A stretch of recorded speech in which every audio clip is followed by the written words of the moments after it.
নমস্কার স্টুডেন্ট, আজকে আমরা ফিরে এলাম রায় মার্টিন কোশ্চেন ব্যাংক ক্লাস 9-এর ভৌত বিজ্ঞান সেকেন্ড সেমিস্টারের নাম্বার 1 সেট নিয়ে। শুরু করা যাক। 1 AMUর পুরো নাম হচ্ছে অ্যাটমিক মাস ইউনিট। এর মান কত? এর মান হচ্ছে 1.66 × 10⁻⁻24 গ্রাম। এসটিপিতে 44.8 লিটার গ্যাসের মোল সংখ্যা কত?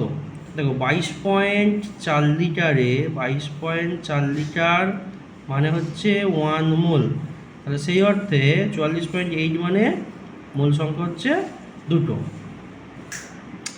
জলে সাবান যোগ করলে সেই জলের পৃষ্ঠটান কি হয় না, সেই জলের পৃষ্ঠটানটা হচ্ছে কমে যায়। ব্যারোমিটারের পাঠ ধীরে ধীরে বেড়ে গেলে সিদ্ধান্ত কী নেওয়া হয় না, ব্যারোমিটারের পাঠ থেকে আমরা আবহাওয়ার পূর্বাভাস জানতে পারি। তা ব্যারোমিটারের পাঠ হচ্ছে ধীরে ধীরে বেড়ে গেলে সিদ্ধান্ত নেওয়া হয় আবহাওয়া শুষ্ক ও পরিষ্কার থাকবে।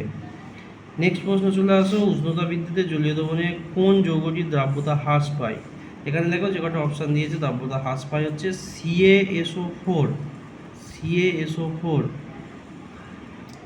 নেক্সট দেখো, বলয় পরীক্ষা, ভেরি ইম্পর্টেন্ট। বলয় পরীক্ষা দিয়ে শনাক্ত করা হয় নাইট্রিক অ্যাসিডের শনাক্তকরণ করতে বলয় পরীক্ষা করা হয়।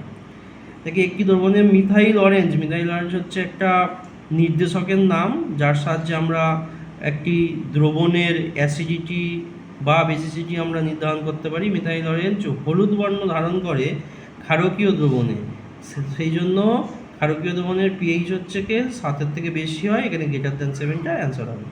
গতিশক্তির সূত্র হচ্ছে 12 mv², অর্থাৎ গতিশক্তি হচ্ছে সর্বদাই হচ্ছে কি হবে না, ধনাত্মক। নেক্সট দেখো, গ্রুপ বিতে চলে আসা যাক।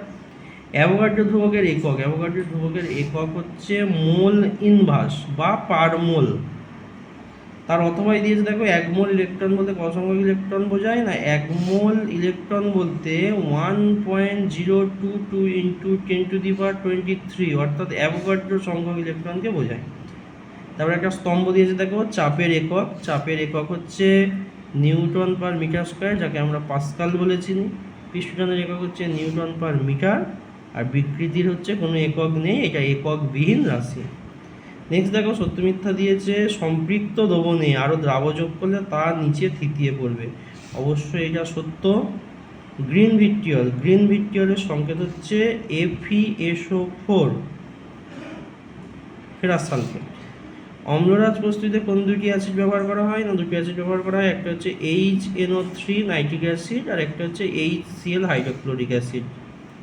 অশ্বক্ষমতা ও ওয়াটের মধ্যে সম্পর্ক 1 অশ্বক্ষমতা ইংলিশে বলা হয় হর্স পাওয়ার 746 ওয়াট।